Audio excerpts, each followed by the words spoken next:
I just wanted to show you a few tips on making a song in Ableton. Here we go.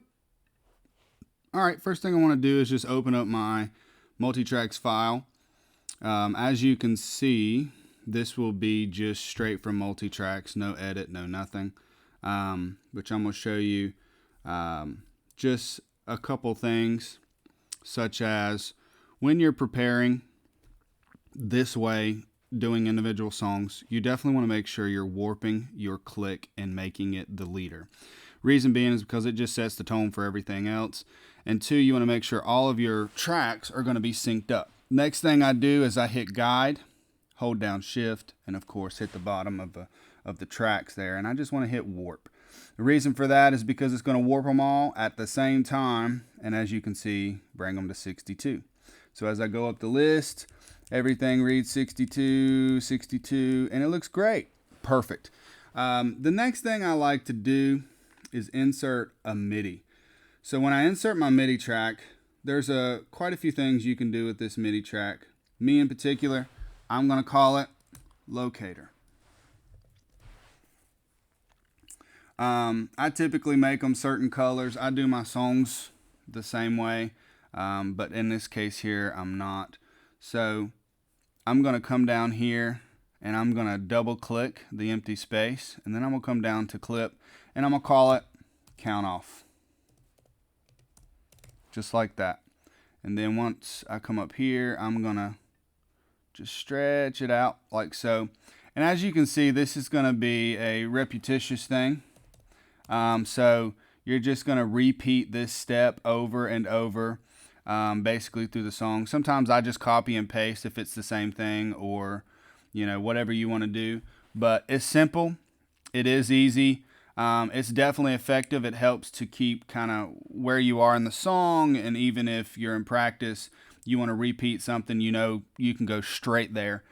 So that's the cool thing about that. Obviously, for those that use Planning Center, you want to delete the tracks that you don't need.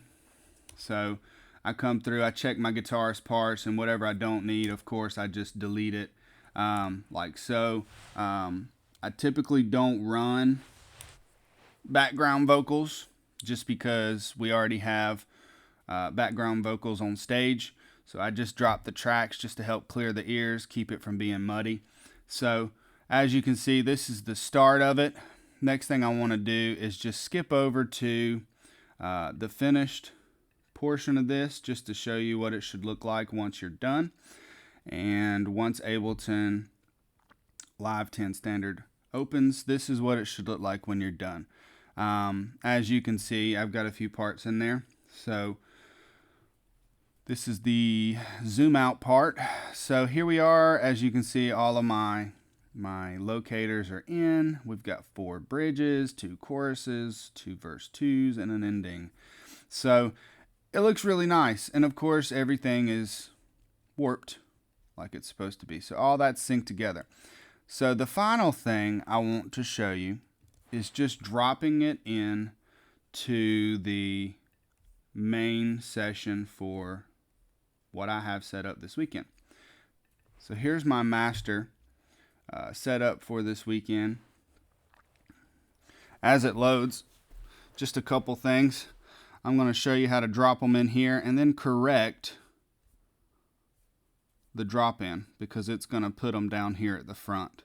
So as you can see, here is my main setup, our first song through our third. Now I want to add in the fourth song, and in this I'm going to show you how to group the songs, and I'm going to show you how to correct where the song comes in at, because I know for me that has been so confusing on so many levels in making Ableton in the beginning of my career anyway. So here we go. I'm just going to take the file of my edited project.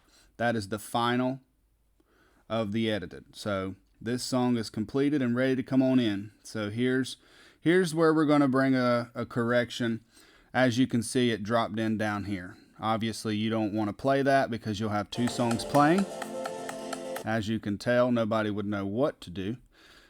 So let's just click it and let's shift it. So hold shift down I'm going to zoom out just so you can see what's going on. But I'm going to take this and I'm going to drag it right over here where I want it to go. Now, it's critical that you drop this exactly where you see your tracks. So as you can see, my locators are with locators, click with click, cue with cue, so on and so on. So I want to zoom out because it's important that you line your songs up with these locators.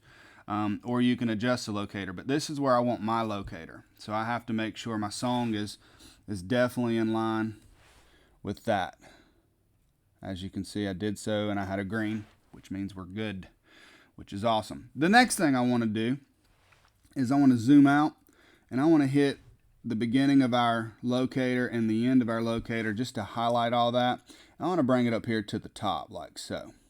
And again, just want to double check, make sure it's on that flag there so everything syncs and starts together. And I just want to come back down here and delete that. So now I'm back down to just my tracks. All right, now comes the fun part. I want to group all these together for just cleanliness and just to show the next song. So I just did that, as you can see there, and I'm gonna call it Make Room because that's the name of the song, and it's an F. Cool. So as you can see, I just grouped Make Room, multi-track tracks down to the bottom here, all in 62. So I want to go over here to this master, which is interesting. I mean, the master for when you group a track is really cool because you can just run it whatever your song tracks are. So obviously you can see here my click is channel 1 and Q's channel 2. And of course the rest of my tracks, my song tracks, will be 3/4, but I'm not hooked up to an interface. So right now they're going to say 1/2 for now. So, and I make sure my master for me is channel 1, and then of course it'll be 3/4 with an interface, but for now 1/2. So here we are. As you can see, I just showed you how to add a song in Ableton, how to group some tracks, and even how to warp and make sure all of your song is in sync with the BPM of the click. So I hope you've enjoyed that. Thanks so much for watching. Glad I could show you this, and I can't wait to show some more videos with Ableton. Hope it makes it easier. Have fun. If you have any questions, feel free to message me. That'd be great. Thanks so much.